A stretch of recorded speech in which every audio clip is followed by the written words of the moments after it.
ということで早速今回モザレーシングから新発売となったこの2つのデバイスをご提供いただいたので紹介していきたいと思います。先日の FS エキスポ2026でも発表されたボーイング用の CDU MB7F FCD とエアバス用の MA3F FCDU になります。パッケージの方も裏面表面とモザらしい雰囲気になっています。以前もですね、モザの AY210 ヨークこちらの方もレビューしているので気になる方はぜひ見てみてください。モザレーシングは最近フライトシム用のデバイスにも非常に力を入れていて、戦闘機用からエアライナー向きのデバイスを多数リリースされているメーカーとなっています。はい、それではですね、早速開封してみていきましょう。ぜひ最後までごゆっくりとご覧ください。まずはボーイングの MB7F から見ていきましょう。中身の方はまず本体と付属品の方がいくつか入っています。本体を固定させるスタンドやこちらの USB ケーブル、今回も Type-C のケーブルが付属しています。あとはネジ類ですね。このスタンドの方はかなりがっちりとした金属になっています。後ほどこの組み立ての方もですね、していきたいと思います。そして CDU 本体ですが、適度に重みのある感じで約 650g となっていて、素材はダイキャスト、アルミ合金、ABS やポリカーボネットなどを用いて作られています。エアバス用の MCDU とこちらのボーイング 737CDU ともに1対1のレプリカとなっています。素材の品質はもちろん、スイッチ類の押し心地やディスプレイの忠実度を大幅に向上させるような設計となっています。シミュレーターとディスプレイやインジケーターなど、他にライティングもリアルタイム同期により高精度で反映されるようになっています。続いてエアバス用の MA3F を見ていきます。素材など全体的な設計は先ほどの MB7F と同じ構成になっています。本体の色味は明るすぎないエアバスコックピット特有のブルーとなっていて、こちらも質感は良さそうです。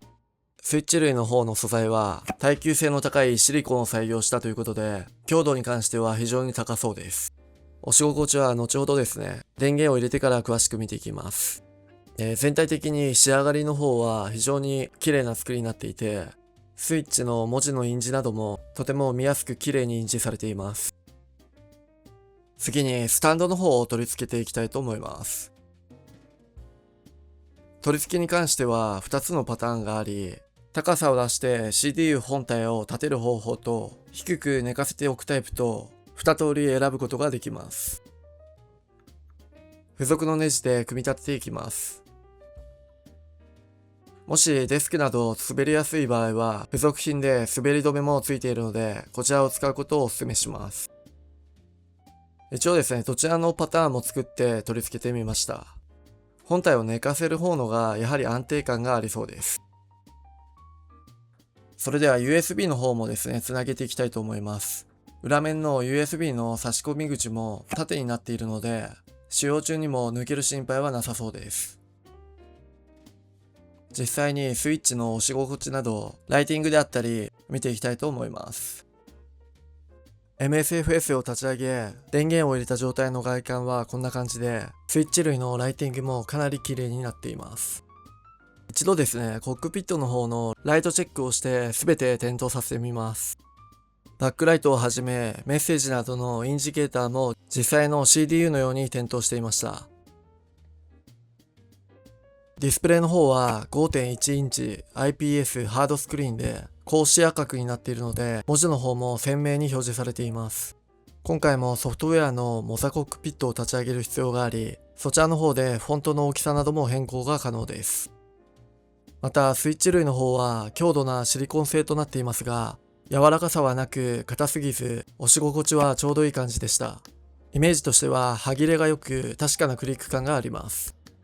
万が一中心から外れた端の部分を押した場合でも反応してくれるので、実際に触ってみた感想としては素直に押しやすい印象でした。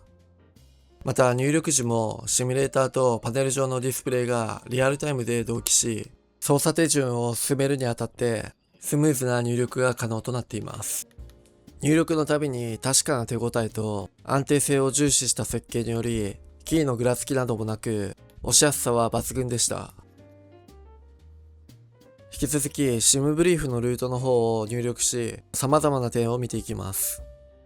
このようにスムーズに入力ができるようになるので、マウスとは全く違う感覚で楽しむことができます。これまで他のメーカーの CDU もレビューしてきましたが、今回初めて CDU にセンサーがつきました。キーパッドの E と J の左側にある白丸がセンサーとなっていて、指などで覆うとセンサーが反応してディスプレイの明るさが変わるような仕組みになっています。モザもこのように細かいところにも力を入れてデバイスに対する熱も感じられます。ちなみに左側のセンサーはダミーとなっています。もし必要ない場合はモザコックピットから設定もできます。またアクティベートをしたとき、エクスキュートのライトも実機同様に点灯します。程よい明るさで点灯するので、部屋が薄暗い時でも適度な明るさだと思います。このようなデバイスのメリットとしては、実機の CDU のように扱うことができるというのが一番ですが、他の視点にしているとき、外部視点やウィングビューなどでも画面を切り替えなくても CDU を操作できるのは結構大きなポイントとなりそうです。またディスプレイの方も文字は綺麗に表示されていますが、このデフォルトだと少し細身のフォントのような見た目はありました。ですがソフトウェアのモザコックピットからフォントをインポートすることもできるようです。それでは続いて Airbus 用の MA3F を見ていきましょう。Airbus の MCDU ディスプレイはボーイングと異なるため、フォントの色なども鮮やかに表示されて、これぞ Airbus といったディスプレイが再現されます。バックライトの方も MB7F と同様に素晴らしい色合いになっていました。基本的な機能面やスイッチなど MB7F と同じで、押した時の感覚は押しやすく押し応えがあります。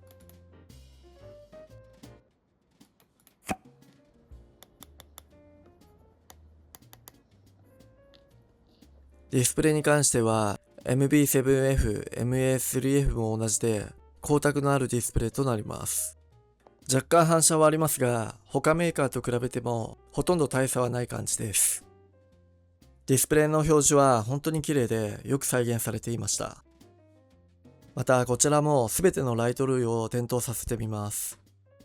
上部のインジケーターや左右の文字などもしっかりと点灯し、必要な時には知らせてくれそうです。続いては今回もモザコックピットが必要になるので、こちらの方ですね、少し紹介していきます。モザコックピットの方はモザのホームページよりダウンロードができます。こちらの方も概要欄にリンクを載せておきます。モザコックピットをインストールして立ち上げると USB で接続しているデバイスがホーム画面に表示されます。左のゲームリストから使うゲームのパスを入力し、このようにコンフィギュアードとなっていれば設定は OK です。まずはベーシック設定です。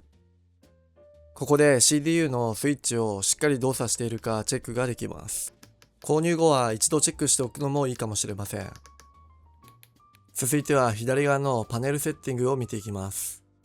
一番上はコックピットのどちらの CDU を使用するかで選択ができます。元のデフォルトでは左側になっています。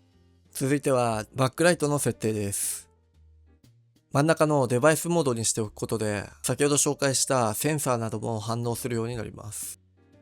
少し触れるとバックライトの方結構反応するので、そういったのをオフにしたい場合はこちらの方のマニュアルに設定することをお勧めします。次はディスプレイの調光設定です。現在 PMDG の機体についてはテレメトリーモードで調光はまだ対応してないようで、今回はマニュアルモードを使用しています。このあたりは今後のアップデートに期待したいところです。次のアナウンシエーターの設定では、エクスキュートの点灯やインジケーターなどの明るさの調整になります。このあたりもデバイスモードだったり、マニュアルモードだったり、お好みに設定が可能です。次のページのディスプレイ設定では、表示するフォントの詳細を変更できるページになります。フォントマネジメントでは、デフォルト以外のフォントをインポートできたり、文字のサイズや間隔を調整できます。あまり大きくすると画面から外れてしまうので、このあたりはデフォルトを推奨します。隣にはカラーセッティングもあり、それぞれの色が調整可能となっています。ちなみに、ボーイング737クラシックのように、文字をすべて緑にすることもできました。こんな感じで少し雰囲気を変えることも可能となっています。たまにはこんな感じでカスタマイズするのも楽しいかもしれません。続いては対応しているシミュレーターと機体、値段の方を見ていきましょう。まず対応 SIM の方はマイクロソフトフライトシミュレーター2024と2020、さらに X プレーン11と12が対応しています。エアバスタイプの MA3F の対応機体がフェニックスの A320 やフライバイワイヤーの A32X、X プレーンではトーリスの A320 をはじめ、フライトファクターの A320 アルティメットとなっています。ボーイングタイプの MB7F は MSFS で PMDG737 シリーズ、X プレーンでは GBO737 に対応しています。続いて金額の方ですが、MB7F と MA3F どちらも 33,900 円で発売されています。他社メーカーと比べると2番目くらいに金額を抑えながら高品質の CDU といったところです。新発売となったモザの新製品 CDU はかなり魅力のあふれる商品になっています。